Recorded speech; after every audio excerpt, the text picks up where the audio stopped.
Welcome to K-Drama School. I'm your host, Grace Jung, and class is now in session.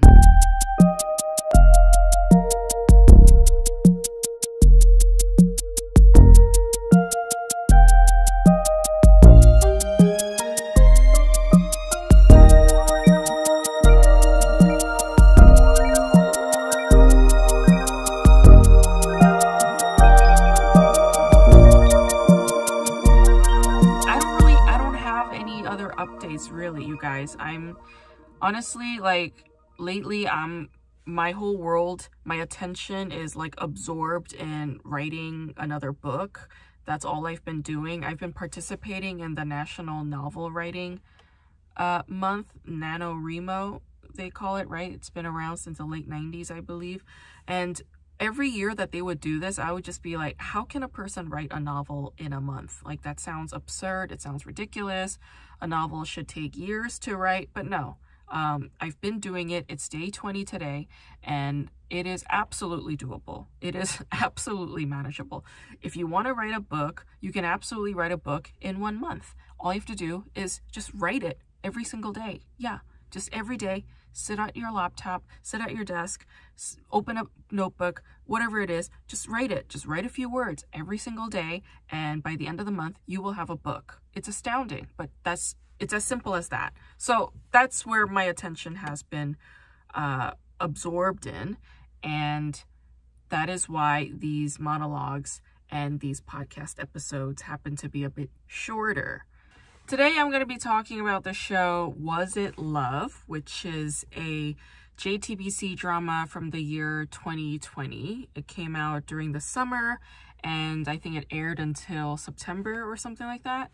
It is a romantic comedy, I suppose, with a mystery element tied in, but for the most part, it's got a comedic tone. The show stars Song Ji-hyo and Son Ho-jun, both of whom are pretty well-known stars, I would say, in the Hallyu system. Song Ji-hyo is a pretty big name. She started her career out as a model very young, in the early 2000s. She was modeling for pretty big brand names at the time, Lotte being one of them.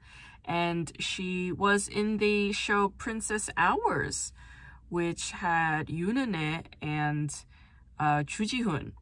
And she was playing this high school chick who is friends with royalty. Yeah, really interesting show. I don't know if I covered that show on this podcast. Maybe I should cover that show next.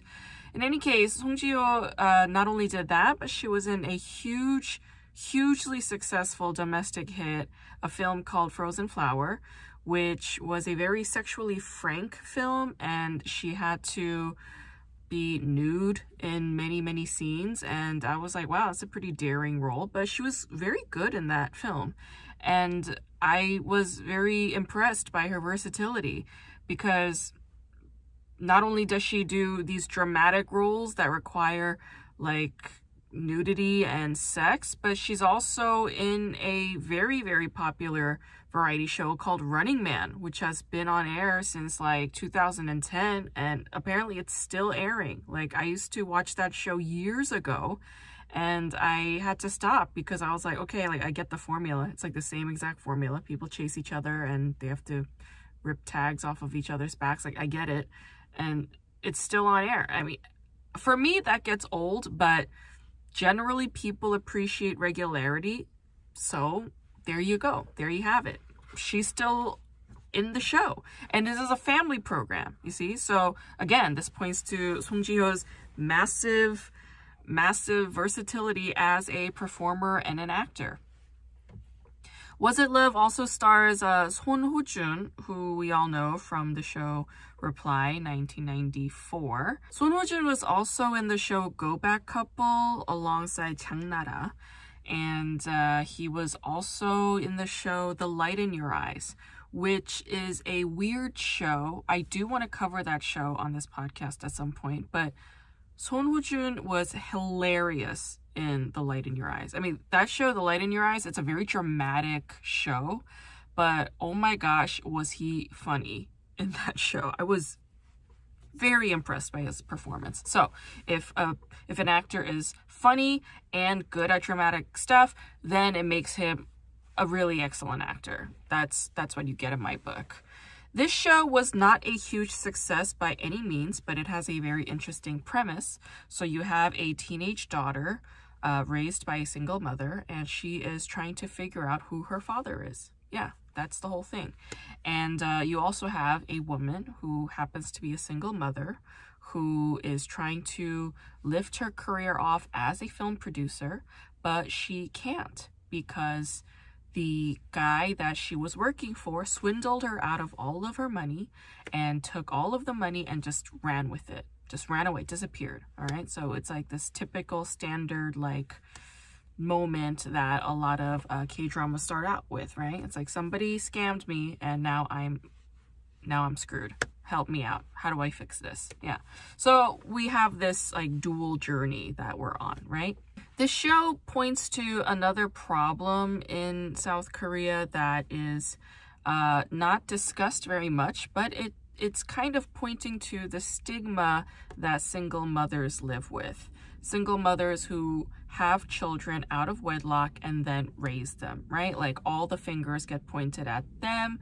The man who is responsible for impregnating this woman is never has to deal with the brunt of that. No, it's always like on the woman, right? Because of the stigma that single mothers deal with in South Korea, there's always this high demand in the black market when it comes to children who are given up for adoption. Okay, now coincidentally, this year there is another film that is currently playing in theaters in the US.